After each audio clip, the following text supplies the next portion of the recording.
I'm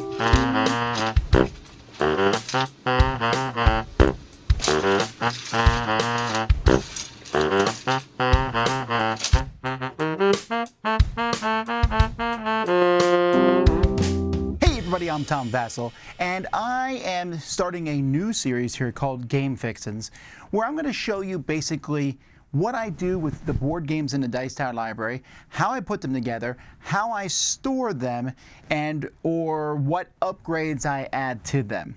So I'm starting this series off with a game that was a real pain in my neck, and that's Funkoverse. I love Funkoverse, lots of different characters. But what do I do with all of them? How do I put them in? So I crowdsourced this, people gave me ideas. So I'm going to show you what I've done with my Funkoverse, which is essentially, here is what I have for Funkoverse right here. We'll take a look at what's inside. Let's get started. We're going to start with the storage itself here. This is a ornament bag. So ornament, someone gave me the idea of using Christmas ornament storage, and so I looked at I got several of them, and this is the one I like the best. This actually collapses down when there's nothing inside it. Now there are some disadvantages to it.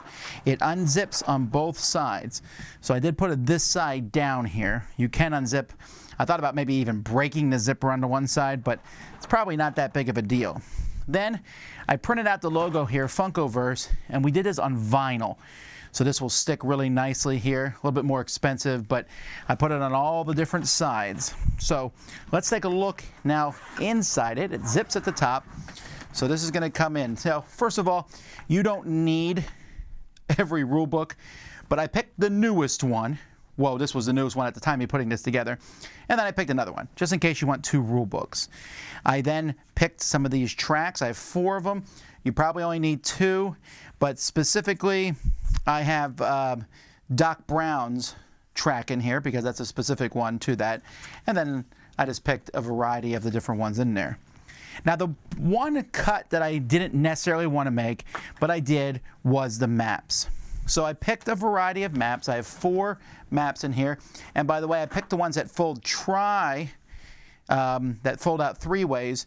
You can find the ones that just fold in half. But these fit in this box better. So I have 4 of these maps that are in here, and then I have the scenarios that go with each of those maps. Then I have all the character cards here, Rubber Bandit, including a few extra things, like we got Zero and Ghost. And so you see all the different characters here. These probably need to be alphabetized or something, but it's not that big of a deal. I then have all the small cards here. The small cards are some of the different status cards that are in the game and all the different equipment cards. Inside, I use these boxes here. Now these are crayon storage boxes. You can usually find these back to school sales. So this one here is where I put the different items inside it. And one of the problems with Funkoverse is many of the items are very small. And I can even tell you now, I suspect when people play this, they're going to forget that the items are in the character's hands. And then this one here, you know, there was so many of these tokens and different things, so I just use a smattering of the different tokens, the tokens that you need, along with a few other tokens that might come up over the course of the game. These specific tokens, in fact, I've seen on Etsy there are some nicer versions of these, so I'll probably upgrade that even farther. And then these gems. Do I need this many gems? Not even close. But I just picked a whole variety of colors. The amber ones with the mosquitoes from Jurassic Park are my favorite, but I have different colors. Now, this case here, when we were putting things in, there's these boards go in between. For some reason they were square, so I cut off the edges of them so that they fit in this bag better. I don't know why they weren't that way to begin with. And now we see in here how I store them. First of all, there's a few more things. I got dice, some of the specialized dice, and plenty of other dice for both sides to have enough, and some more tokens here. And then after that, it is just characters. Now, you can see here that there are 16 characters, and I got 3 rows of them. That's 48 characters minus 1, so 47 characters. Now, this comes to hold them. I actually glued mine together because I didn't want it to keep falling out. So you could remove this. You could even, I suppose, lift the whole board out. So this is the part that I'm not 100% happy with.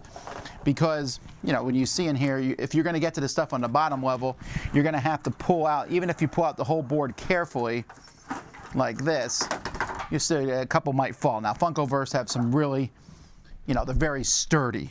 Also, you can't fit everything for Funkoverse in here. So when I look in here, not all the characters are going to be in the game. So I tried to pick the most popular stuff. I picked all the Harry Potter stuff, all the DC, all the Marvel. I picked Kool-Aid Man. I have the Jurassic Park stuff, Rick and Morty, Back to the Future, Jaws. Basically, what didn't I put in? So at this point in time, there's some real new stuff that hasn't made it. And I did put in Nightmare Before Christmas. I know there's some big fans of that, but I had to make a cut somewhere. And I think I did not put in Space Jam. Now, if I get enough, and there's enough people liking the game, I'll fill those in. But that's it. That's how this game is stored. I'm pretty happy with them. We'll put a link to this device I found on Amazon, this particular bag. And maybe someday I'll find a better bag, but this one also fits pretty nicely on the shelf too.